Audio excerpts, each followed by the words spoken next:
Alright, welcome back to Star Control 3. We're waiting for our landing pods. Our landing pod factory in this thingy.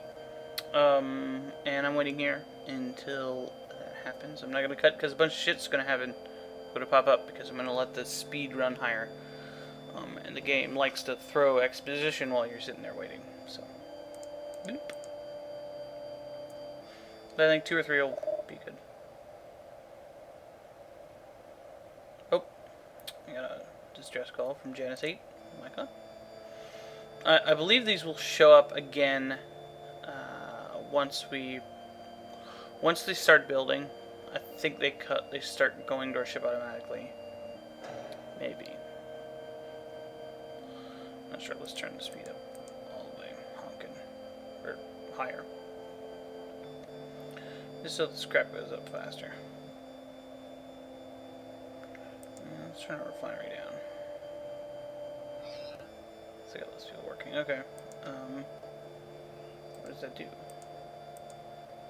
Remains a mystery. So let's research that.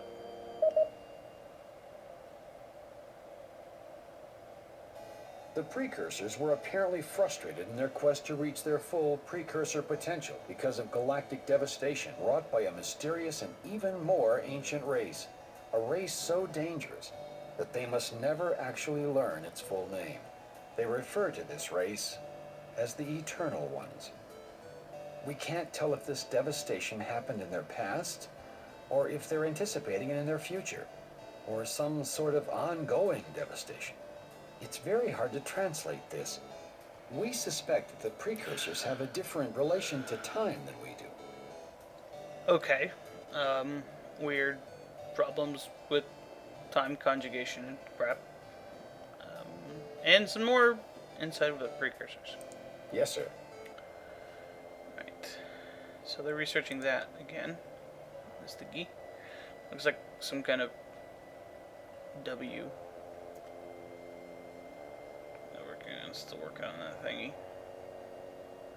It looks like a Y when it's done.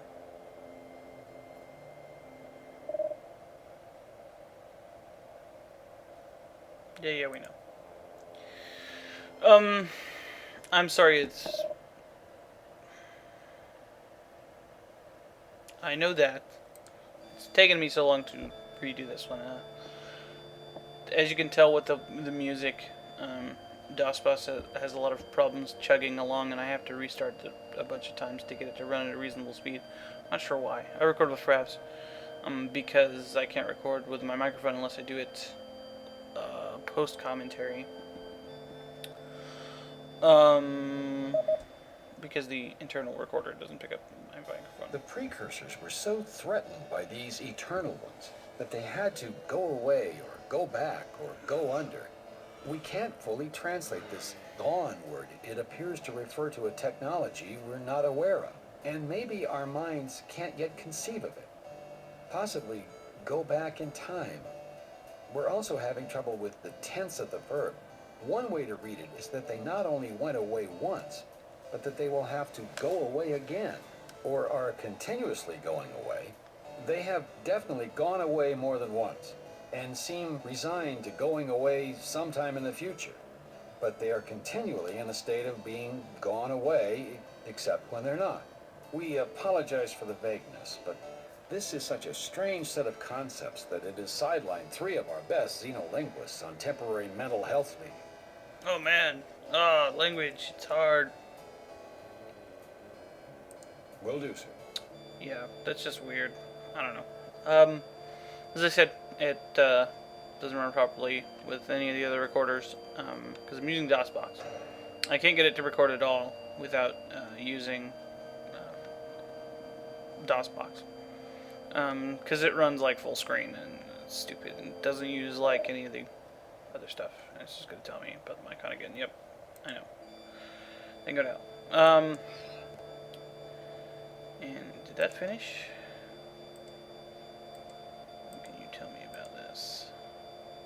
Cool. Pekunk ships. Might be potentially useful. Maybe I should turn my refinery up. Get more juices. So, I don't know what this does, but I can't research it anymore. I know. Crap. We've determined that the mycon were created by the precursors to perform terraforming duties on a vast scale. The mycon were also charged with stabilizing planetary crusts during the galactic devastation that followed in the wake of these mysterious eternal ones. The precursors wanted the mycon to last beyond the time the precursors go away. So they genetically engineered the mycon race to be born adult and undergo no childhood development. The mycon could manipulate their own genetic material to accomplish specific tasks, but have no possibility for the kind of random mutations that can allow a race to develop on its own. If they could develop normally, they might die out, and the precursors needed them around too much for that. But ironically, that caused the mycon to be unable to fulfill their precursor potential.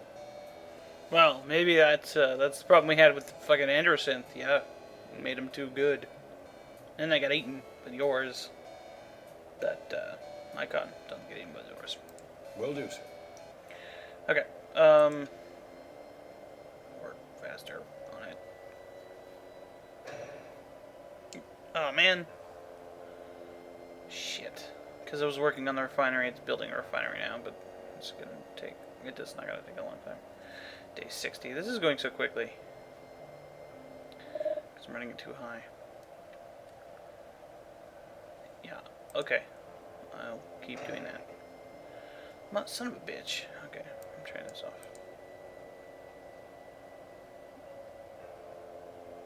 Unless it makes it build slower.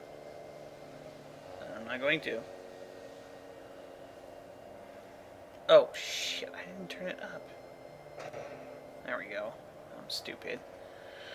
Okay, so we should have landing pods pretty soon once we have this finished.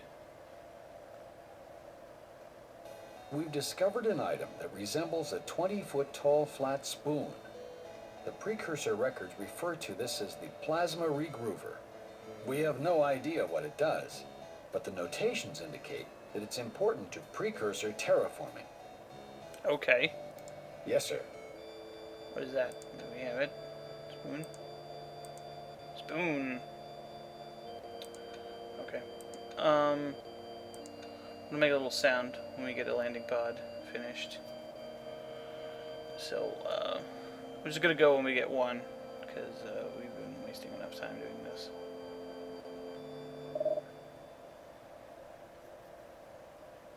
Yeah. We're gonna go meet them in a second.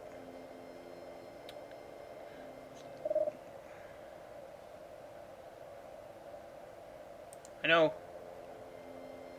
Funny thing is if I ask him, he'll be like, oh yeah, there's some dudes there. Okay, so we got one. See it? It just appeared up there. Okay, so let's go to Janus. So now we got enough fuel to go anywhere. Go around. Oh.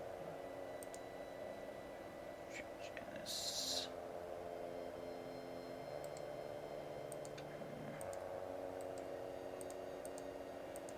Where's Janus? I don't remember.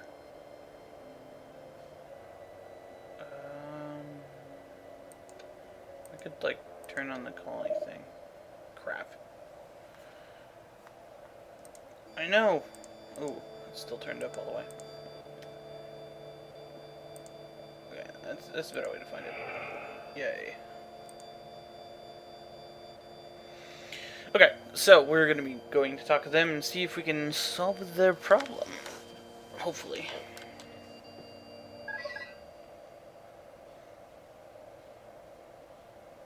The non steal resources from the womb of the deep, children.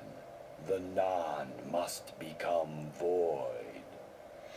Okay. Apparently people are stealing from them. Who's stealing what? What's going on? Let's ask them. Who is stealing? Jufflewup is all, but they are not part of Jufflewup. They must be removed. Who do we know that could do this?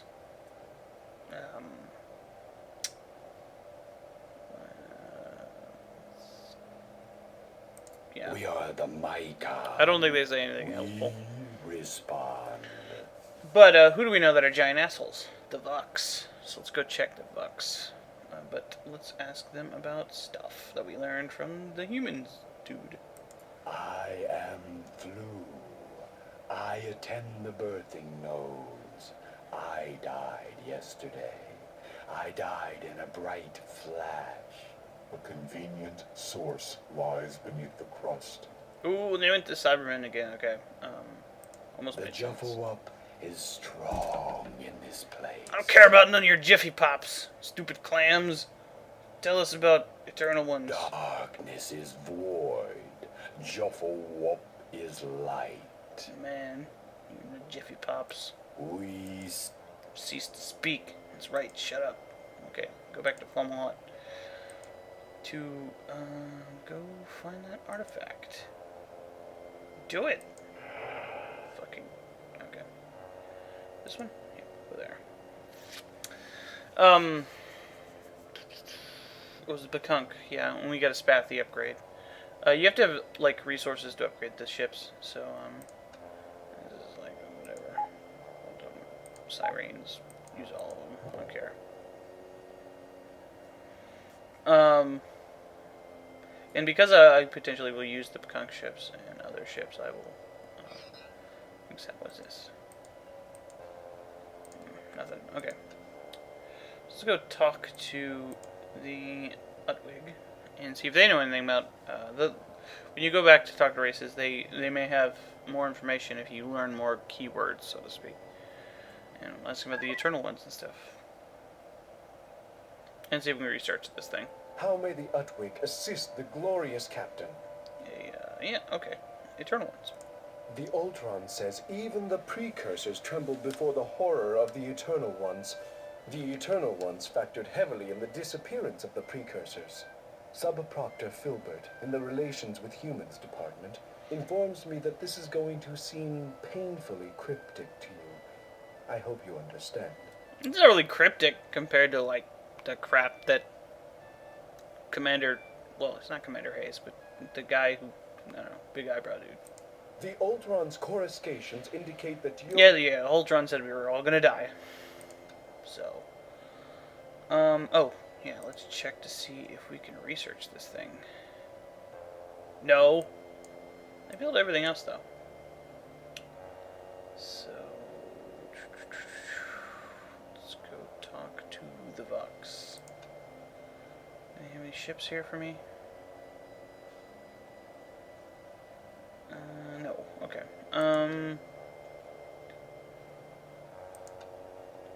The Vux. Okay. Vux are at Silesia. Over here.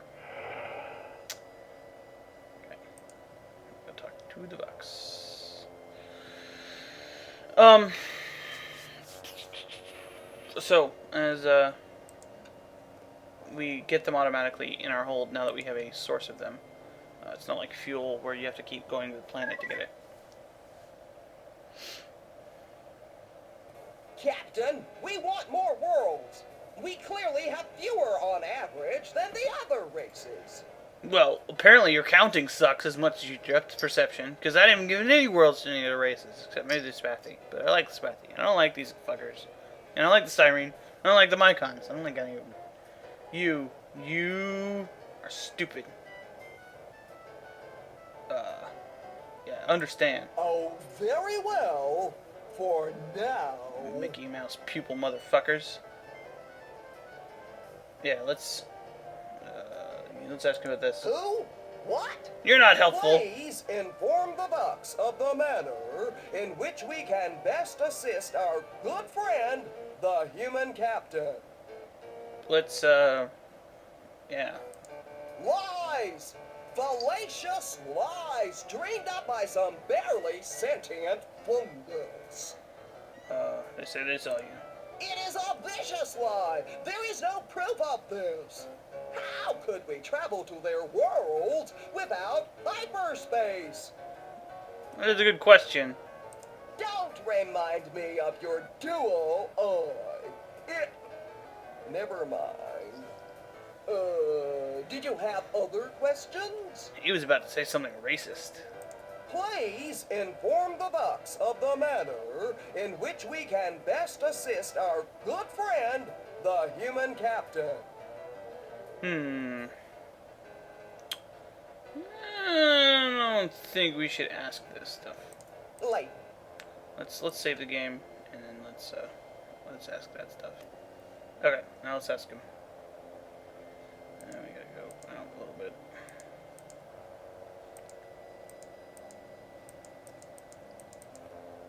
Go back here, stupid.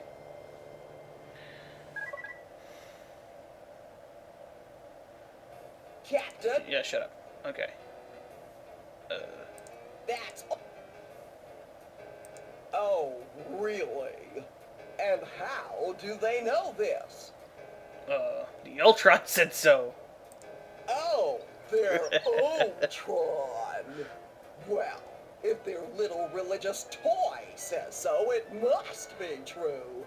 Oh my, the ur-quan. Of course, you realize that was just sarcasm.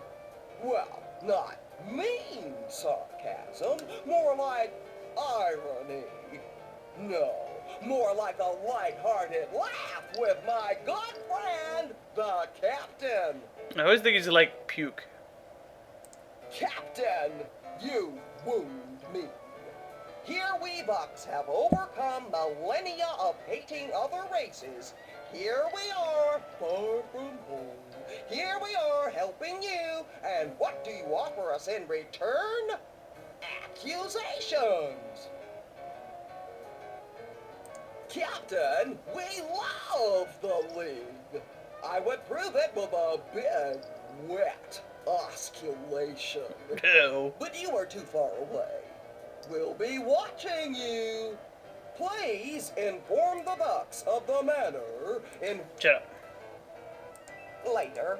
Okay, so they're, yeah, the ur-quan is always right. We know that's true.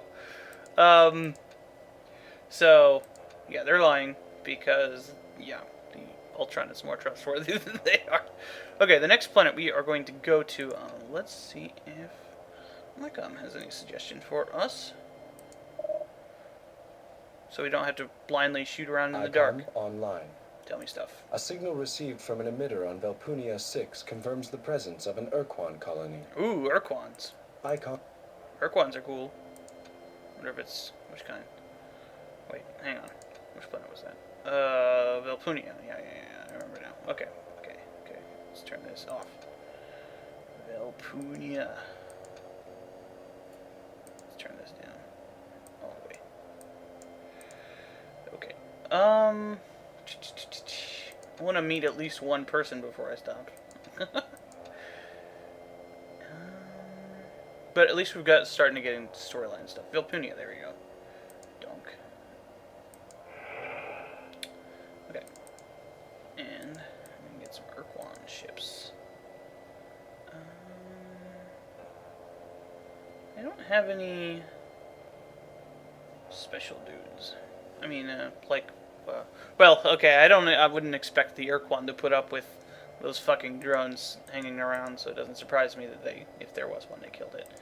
And it wouldn't surprise me if they stole the artifact too, but I don't remember if that's what happens. Okay, there we go. Stuck the ur-quan! Yeah! Greetings to the captain of the League of Sentient Races, from Zora, ur-quan Master number 3. I am gratified that you have located us in such short order. Short order? Though we made our voyage to the Kisari Quadrant on the wings of a new and unproven technology, our faith in you never faltered. I kind of like the creepy voice from the Talking Pets, but this is actually how they talk. Yeah, they're creepy looking and cool. Give us status. We have begun colonizing with zeal, and even now, our factories churn at full capacity to spawn our latest production model of the Dreadnought. Awesome. Our fusion plasma weapons are more powerful than ever, and the warriors who fly the autonomous fighter craft launched by the Dreadnought are ever ready to die in service to the League. That's very nice for them. We will stock your precursor vessel with ur-quan dreadnoughts. In return, we expect more planets for ur-quan colonization. That I'm not going to do for obvious reasons. We recognize that we have much to prove to you, to atone for our all too recent and all too lengthy doctrinal wars, which you brought to an end when you defeated us and destroyed our precursor battleship, the Samatra. In our reckless zeal to carry out our misdirected doctrines, we tried to enslave or obliterate all sentient life in the galaxy. Yeah, But now that is in the past, and we seek to aid you in your quest for the precursor artifacts that will stabilize the fabric of the space-time continuum. Okay. Yeah, let's not threaten them. They're cool. Yes, let us put such unpleasant memories behind us and rise up to grip this quadrant in our iron tendrils and tear its darkest secrets from its innermost heart. Yeah. I mean, in a manner that respects the rights of all sentients, of course. Nah, fuck that. Iron tentacles. Whatever. We are in alignment with you, Captain. How may the ur-quan be of assistance to the elected leader of the League of Sentient Races? I thought it was like some kind of dictator. Oh, man. The Dreadnought is a prime fighting vessel. It is the most powerful ship known in our home quadrant. The only ship to rival it in sheer firepower was the Koram Marauder. Of course, that doesn't count one-of-a-kind precursor vessels like your old one, or your new one. The Dreadnought has an immensely powerful medium to long-range weapon that fires rapid fusion plasma blasts. But its strongest feature is its ability to launch autonomous fighters. The fighters each contain valuable crew members, so try not to abandon them in space.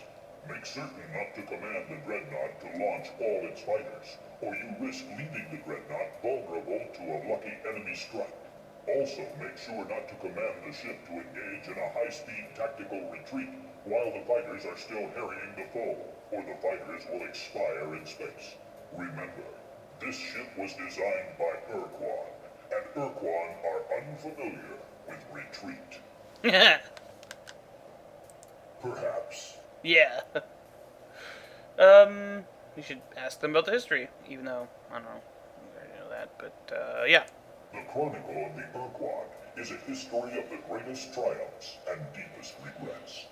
We nearly enslaved or exterminated all the races of our home quadrant, as ur-quan fought ur-quan in the vicious doctrinal wars.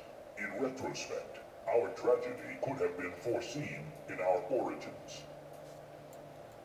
The ur-quan evolved as solitary hunters on a hostile world, and we quickly became the dominant predator on the planet. The only threat to us came from other ur-quan. Civilization did not come easily to us. We earned it by mastering the fierce territoriality and murderous desires that nearly obliterated our species in wars fought with crude clubs and wars fought with atomic weapons. But we survived our own hatreds and formed a cooperative planetary culture. This level of achievement allowed us to explore our own solar system in atomic-powered ships. Then we met the Tallow. In our xenophobia and paranoia, we attacked on sight. In spite of our reckless aggression, the Tallow had glacial patience. A lesser race would have blasted us back to the Stone Age, or exterminated us before we could spread to the stars. Instead, they offered us membership in their confederation, called the Sentient Milieu. We again conquered the hunting beast within us to become a starfaring race and cooperative members of the Milieu. Huh. Well, they pronounced it to Alo in the other game, but, I guess it doesn't really matter. Yeah, let's ask about the Talo. The Tallow were a slow, serene, quiet race. Of all the species we have met, only the Tallow did not trigger our instinctive territoriality. They were the only people we could talk to without the hunter inside us screaming, "Kill the interloper, rip out its life." We believe that their rock-like, silicon-based biology was the vital factor that made the Tallow seem non-threatening to us. Whatever the reason, They cared about the ur-quan and respected our potential when all other races saw only a brutal enemy to be destroyed. With their unconditional acceptance and devoted guidance, we grew into a proud and mighty race. They were the only species we ever called friend. And then, we met the Dinyari. Well, doesn't really make sense because they, the races that were combined into the Chimera, what are they called? I can't remember anymore. One of them was silicon based, and the other one was a Shinjetsu, and the Murnahern were the robots, and neither of them are carbon based, or the Murnahern aren't technically alive. So I don't know. They attacked them, but I think that was because of the Dinyari. But even after that, they decided they needed to wipe everybody out. But yeah. Nearly 25,000 Earth years ago, our home quadrant birthed the greatest confederation of starfaring races ever known. The sentient milieu existed to provide a safe haven for emerging sentient species. It governed itself with an enlightened respect for all species, much like your League of Sentient Races. The 6 founding races were the Talo, the Draw, the Faz, the Maelnu, the Yuli, and the Yaptar. They even found a place for the ur-quan, who could not tolerate the presence of other sentient beings. The Talo championed our membership and ameliorated the trouble we caused. We became scouts and solitary explorers for the milieu. We proved our worth over and over again, defending the milieu from slavers and dictators. We are excellent fighters because we do not fear death. We know that if we do our duty, in our next life, we will be reborn as another ur-quan. Our association with the Talo and the milieu lasted for 3,000 years. 3,000 of the brightest years in the painful and tormented history of the ur-quan. 3,000 years until the day of the Dinyari. So like the day of the tentacle? On a routine planetfall, we discovered some anomalous energy readings, a sign of precursor installations. There, we met a race of bloated, evilly intelligent toad-like creatures called the Dinyari. They possessed ghastly psychic powers to control the minds of other sentient beings, and they wanted to rule the entire universe. They enslaved our minds and forced us to transport them to the milieu's capital world. The insidious war for dominance was quick and nearly bloodless. Within weeks, the Dinyari had psychically dominated 6 of the 7 races in the sentient milieu, but they could not control the Talo. We suspect that the same unusual rock-like biology that made the Talo seem non-threatening to the ur-quan also gave the Talo natural immunity to the Dinyari's psychic compulsion. But the Talo had no immunity to the weapons of the ur-quan. While the Talo labored to create a device to free us, the Dinyari ordered us to open fire on our dearest friends. The Talo refused to take up arms against us and were slaughtered. To our eternal shame, we committed genocide, burning them from the face of the galaxy. Stupid pacifists! They just admitted before that the Talo could completely destroy them before, and they didn't. The Dinyari were evil, hateful, depraved creatures from a world they called Lilandi. We don't know how they got their mental powers, or why a race with such powerfully advanced minds was isolated on one planet. We know little about them, save that they were the greatest menace the galaxy has ever known. For thousands of years, we were unthinking slaves to the Dinyari, carrying out their every depraved command. Like the 5 other surviving races of the old milieu, we had no choice but to obey. The Dinyari's compulsion was too strong to resist. The Dinyari said that the ur-quan were their favored slaves because we were so easily compelled. But we prefer to think that we were simply the most mentally sensitive. Yeah, you We were would say forced to that. destroy those races which did not serve with the efficiency and speed demanded by the Dinyari. They decided that the Yuli and the Draw were inferior. They instructed us to incinerate their worlds, and we did. The once great sentient milieu degenerated into nothing more than a great galactic prison camp. But when the Dinyari sought to manipulate the ur-quan genes, they brought about their own downfall. The Dinyari were not content just to exploit our bodies and corrupt our minds. They blasphemously defiled the very soul of our race by toying with the priceless genetic codes that created us. Using ancient precursor technology, they ruptured the ur-quan into two sub-races. They created the green ur-quan to be administrators and planners, and they made the black ur-quan to be warriors and builders. Our species would never be the same again. A brilliant green ur-quan researcher named Kazurzah made the cataclysmic discovery that led to the violent overthrow of the Dinyari slave empire. Black and green ur-quan joined together and fought their oppressors. But galaxy-spanning empires do not fall easily. The war raged on for years, years of ceaseless agony. We allied with races like the Fads, an old ally from the sentient milieu. Finally, the great ur-quan slave revolt was won. But in our jubilation over our great victory, we sowed the seeds of a greater downfall. Kazurzah had been commanded to study the severe mental trauma caused by long-term exposure to the Dinyari's psychic compulsion.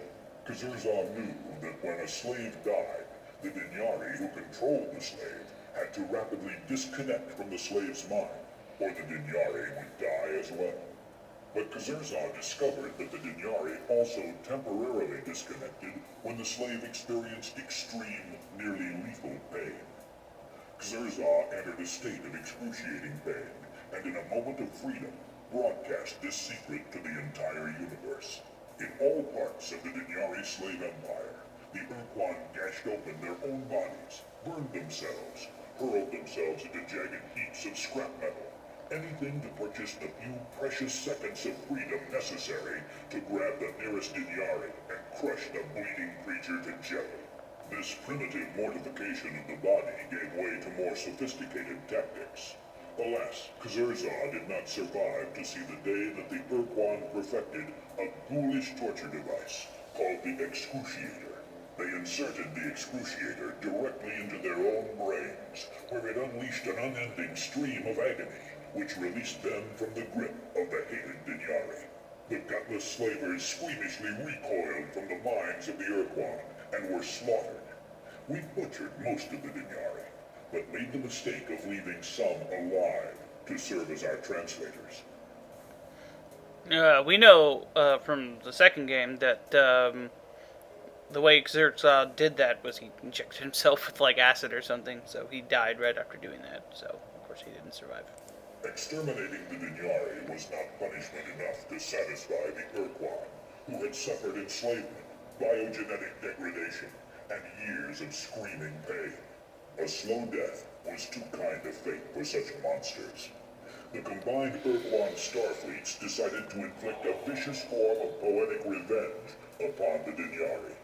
We genetically modified them.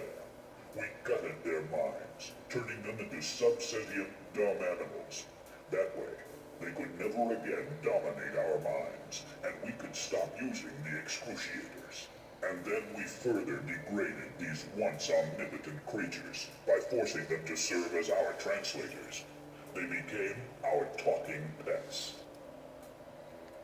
After the horrors of the Dinyari slave empire, the ur-quan had become more xenophobic than ever. We considered all other races so grossly inferior that merely speaking directly to another race was a revolting act. We used our talking pets to do that dirty job. We had won the ur-quan slave revolt and were the preeminent power in the galaxy. After years of mind-wrenching agony, we refused to ever be enslaved again. But our racial divisions were deep, and we could not cooperate on this goal. In our paranoia, we split into two subspecies factions and created two conflicting doctrines designed to ensure our freedom. We green ur-quan now called ourselves the Kazurza, in honor of the ur-quan who triggered the revolt. The black ur-quan called themselves the Kora, in honor of the charismatic fleet officer who commanded them. Neither faction would embrace the doctrine of the other faction, and so we fought another long and bloody war, this time against each other. The Green Kazurza established the path of now and forever, a doctrine which required all other sentient species to serve as our slaves or have their planets forever imprisoned beneath impenetrable force shields. The Black Kora found this plan too complicated and marred by the same error that brought down the Dinyari, the mistake of allowing potential enemies to live. They created a simpler alternative. Their eternal doctrine called for the systematic eradication of all sentient life in the universe, all except the ur-quan. Before we could stop them, they cleansed the homeworld of the Yuptar, destroying yet another milieu race. We protected the milieu race called the Fads beneath an impenetrable slave shield and stopped the Kora before they could destroy the planet of the last remaining free race, the Male Noom. We challenged them, and as we fought, the Male Noom slipped away. We were never able to find the Male Noom again, but it did not matter. We had matters of far greater import before us. The first great doctrinal war had begun. Their doctrine doesn't necessarily make sense because, well, their opposition to keeping the other races alive doesn't make any sense. The Kora, that is. Considering they kept some of the Dinyari alive, remember from Star Control 2, they actually did use talking pets. Our doctrinal war raged for decades and ravaged worlds that had barely begun to recover from the horrors of the Dinyari slave empire. The two ur-quan subspecies careened down the path to mutually assured destruction when the Green Kazurza discovered a precursor battleship. This massive vessel, which we called the Samatra, was infinitely more powerful than any ship ever seen before. It sliced through the Kora forces in just a few days and defeated them utterly. But we Kazurza were humble in victory and allowed our Kora relatives to live. Besides, we were no longer convinced that our doctrine was superior to theirs. We decided to put both doctrines to the test in opposite halves of the galaxy and determine which was superior. We exiled the tattered Kora fleet to travel in a direction that went against the spin of the galaxy, while we traveled in the other direction. When the ur-quan would meet again, we would fight in ritual combat. The superior doctrine would prevail, and that faction would control the precursor battleship. If the eternal doctrine proved strong enough to let the Kora rebuild their shattered strength and actually defeat us, we would stand aside and let them kill every sentient being in the galaxy. Many millennia later, the two ur-quan factions met in a large area centered near the Craterus constellation to fight the second and final doctrinal war. The Kora were armed with the resources of the many races they had exterminated. The Kazurza were aided by 8 great races arranged in a rigid hierarchy, which we called the Hierarchy of Battle Thralls. Our war was going splendidly until you appeared on the scene. The hierarchy consisted of 9 starfaring races, including the ur-quan. The Androsynth were genetically manipulated clones of your race, human. They mysteriously disappeared before the end of the second great doctrinal war. The Ilrath are a race of peace-hating, highly religious, spider-like creatures who were fanatically devoted to their gods, Dogar and Kazan.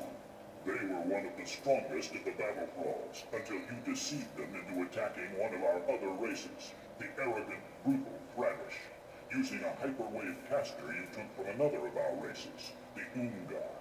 The Unga are blobbish, multi-eyed creatures that relied on biomechanical hybridization for their technology. All these races have now been pacified by you and your allies. The Bucks and the mycon were also pacified, but agreed to give up conquest and join your expedition here to the Kasari Quadrant. The Spathi and Yihon left the hierarchy during the war to become your allies. They are also part of this expedition, though the Yihon have since merged with the Pakunk and are now part of the Pakunk race. Stupid Pakunk. We imprisoned many worlds to save them from the horrors of the Eternal Doctrine. One of these worlds was your planet, Earth. We did not know that a colony of Earthlings had left the planet and crash-landed on Unzerbal, an undiscovered precursor planet. Evidently, you were born there, grew up with precursor artifacts for play toys, and found you had an affinity for the powerful devices. You were able to create a precursor ship and use its power to unify many enslaved and shattered races into a formidable alliance. You were able to find the one remaining sentient Dinyari that still had its compulsion powers, as well as a hatred for the ur-quan. And you found the mind shield that the Tallow had built to save us from the Dinyari. You cleverly employed all these things to approach and blow up the ur-quan Samatra battleship. Both the Kazurza and the Korra were crushed, and neither doctrine prevailed. It was as if the Tallow had reached across the eons to smite the ur-quan, their genocidal proteges. Well, kinda wasn't we found the talking pet that could do that. We found that the Arlu gave it to the Umga and they fixed it. That is true. The remaining Korra refused to surrender. They were taken into custody by your alliance and remanded to our care. The remaining Kazurza surrendered, realizing that neither doctrine was correct. All ur-quan gave up our reliance on the Dinyari to translate for us, and now speak directly. You did not destroy either faction of ur-quan, and representatives of Green ur-quan came along on the expedition to demonstrate our new status as functioning members of the League. Even though there are Korra observers in our expedition, we brought none of their marauder ships to the Kasari Quadrant. Daily contact with the Korra reminds us of the great punishment we must bear. The unnatural genetic division of green and black ur-quan remains to this day, causing no end of sorrow and distress for us. We feel palpable pain to look upon an opposing member of our divided species. Our race will never be whole again, and there may be no hope for the two factions but to partition our species forever. Yes. Alright. May your mission meet with the greatest success. Okay, so since we've met the ur-quan and we've done a bunch of other stuff, let's got their ships, and we're going to stop here.